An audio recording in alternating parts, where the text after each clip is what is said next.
The Oklahoma City Thunder are sitting at 5-7 right now. They just won against the Clippers 120-111, finally ending their losing streak. I think they were like on a 2 or 3 game losing streak. And it's just odd to see the way that they're playing because of the simple fact that they're not a bad team. They're not a bad team, but they're sitting at 5-7 like they're a bad team. So, if you look at some of their numbers, they're second in defense, third in points allowed per game. Their pace is a little slow. It's 19th out of 30th in the league. Their offensive rating is about average. But it's just like, what's crazy about that, you guys have a solid defense. You have 3 superstars, but your offense is just average. And I think that's the key that they have to figure out.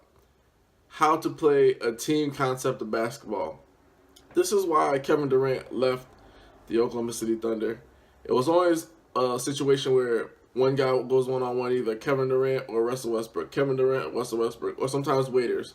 It was never a concept where everybody was getting plays run for them, big men getting plays run for them, guys going off ball and stuff like that, weak side action. Rarely any of that.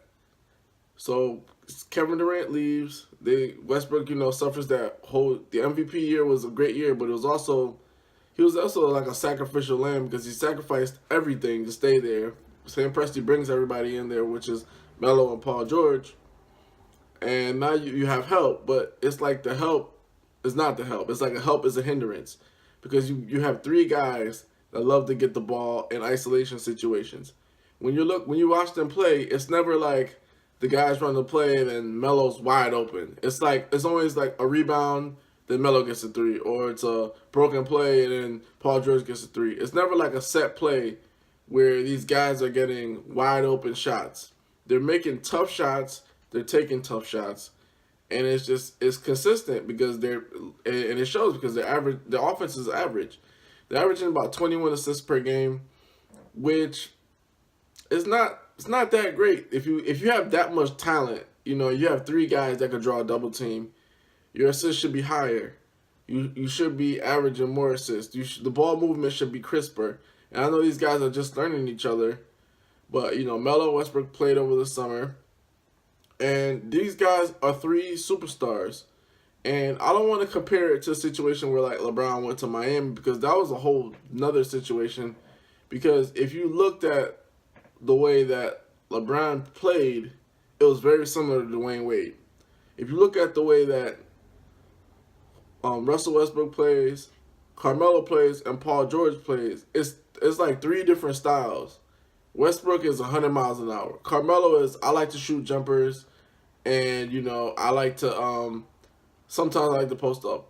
Paul George is like Swiss Army knife. I could do it all, just fit me in. I'm good wherever. So like, to me, these 3 guys on paper complement each other. But when you're watching them on the court, there is no decision to be made. The decisions aren't made. And I don't know if it's like Westbrook taking a back seat, because he's scared to like take over the reins and say, you need to get in position, you get here, or whatever. Or I don't know if it's the coach, Billy Donovan, not having the right playbook for these guys.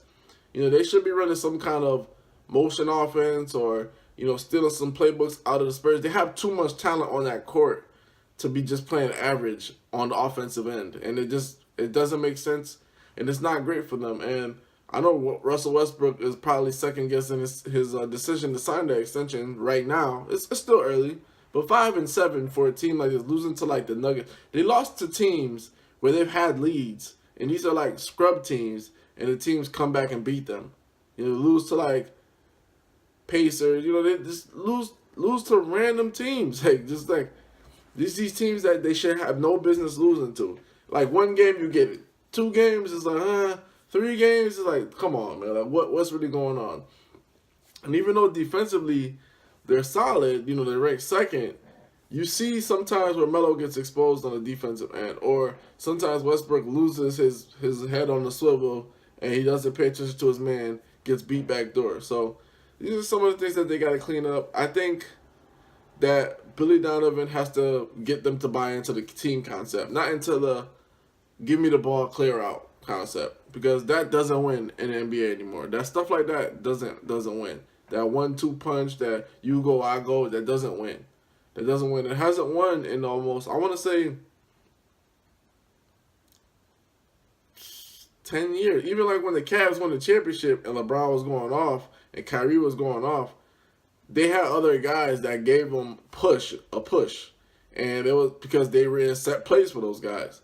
And the Warriors, you already know, they dominate with set plays. San Antonio Spurs, set plays. Miami Heat, when they were winning, set plays. So there has to be a playbook in place where the guys don't say, okay, give this guy the ball, give this guy the ball. It's like, all right, I automatically know where the ball's going to go. I already know where to be. And it's just like right now, they don't know Lonzo Ball is struggling mightily. You know, they're saying that he's shooting 29%. Worse in the shot clock era, since the shot clock era has been introduced or whatever for a player of his kind of caliber. And this type of adversity, although it seems bad now, it's good for Lonzo right now. And his dad put him in the position to be going through all this due to the simple fact that he hyped him up so much that he even got Magic Johnson to draft the kid. You know, I think if LeVar Ball doesn't champion Lonzo Ball this much, Lonzo Ball doesn't get drafted by the Lakers. That being said, this adversity is good for him because he gets to find out what he's really made of, and we get to see if he's really the player that we think he is. You know, his jump shot is awkward, and you know he will shoot a lot of bricks if he's bringing the ball from one side of his body to the other one. So he's like doing that. Like it's like you could tell when his jump shot's about to come because he's like pulling it. So he's like almost like hoisting it or something. He's going to have to change his form. He's going to have to up it, the ante, up his game. But it's good that we see him going through adversity now because he can actually come out of the situation a better player, and a franchise could come out of the situation knowing like, hey, this doesn't work or this can't work or it won't work. Because, you know, you already got Jules and Kyle Kuzma. You have Jules and Julius Randle plays well when they take him off the bench.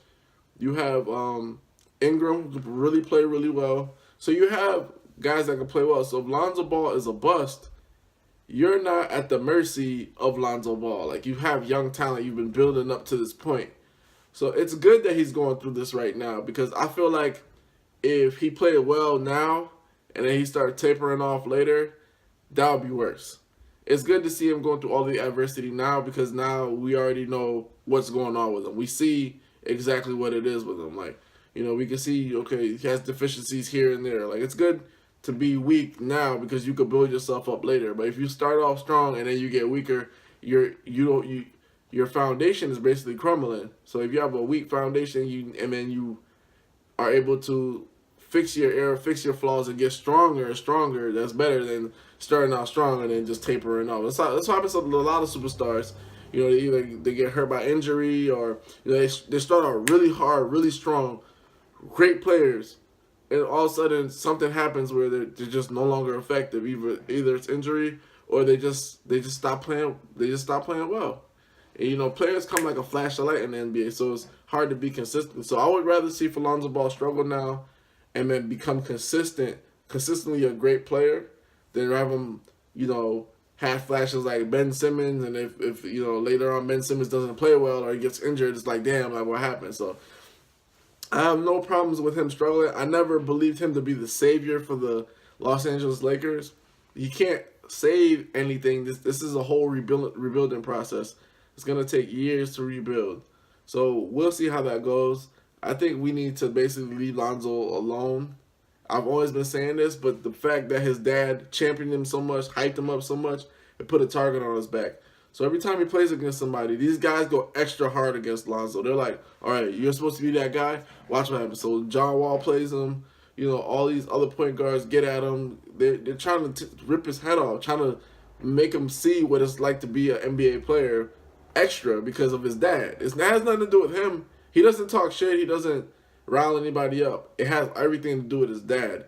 I think if his dad would just keep quiet about how his son plays or whatever, it would be all good. Like, even Patrick Beverly's ripping this guy. Patrick Beverly, he's a good point guard, but he's not like a marquee guy. And even the third tier, second tier guys are tearing at Lonzo. So, like, he can't catch a break. He can't get a game where he gets a rhythm because it's so much pressure. And I think we just need to stop putting so much pressure on the kid. It's not that serious right now. The Lakers are not like a playoff team right now. I mean, I know they're like a 5-5 or 5-6, something like that. But I mean, right now, the expectation of them being a playoff team and making all this noise so early is premature. We need to calm that down.